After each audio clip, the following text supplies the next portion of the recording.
we're in a pandemic right now, and Dr. Fauci doesn't seem to be coming up with any good ideas.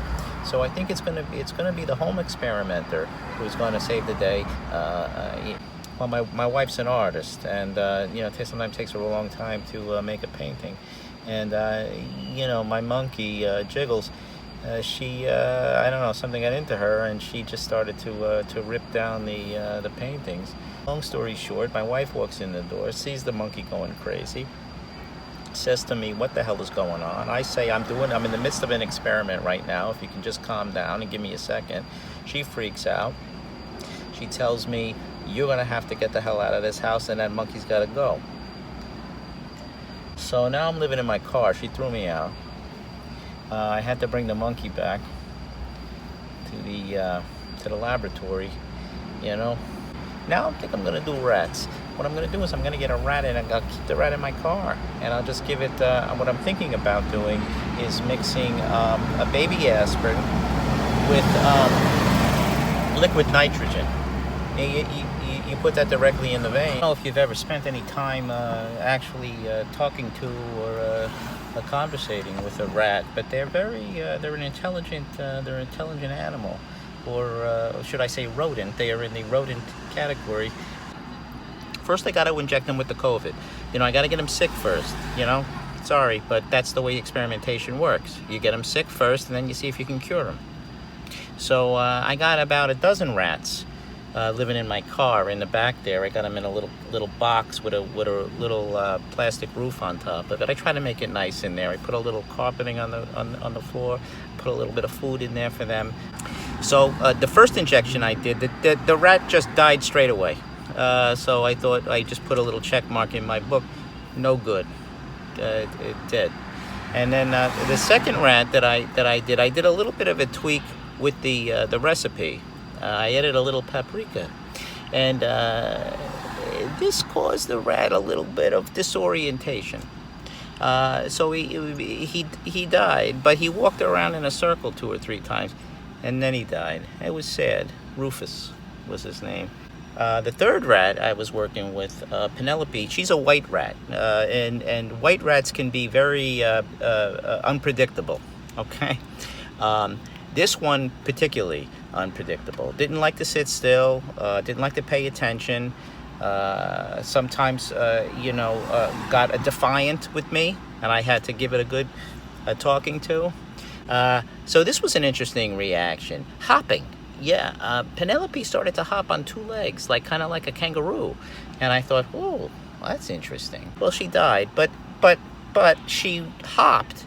And so what I'm thinking now is maybe put the COVID aside for a moment. How do you make an injection that might lead to rat hopping? I got a nephew, Jeremy.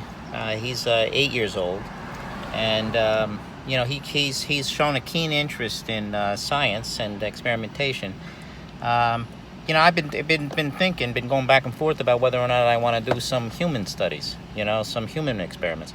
So I asked his mother if maybe I could take Jeremy for the weekend with me, and maybe we could do some science. I just left it vague like that. Maybe do some science, and she seemed pretty open to the idea.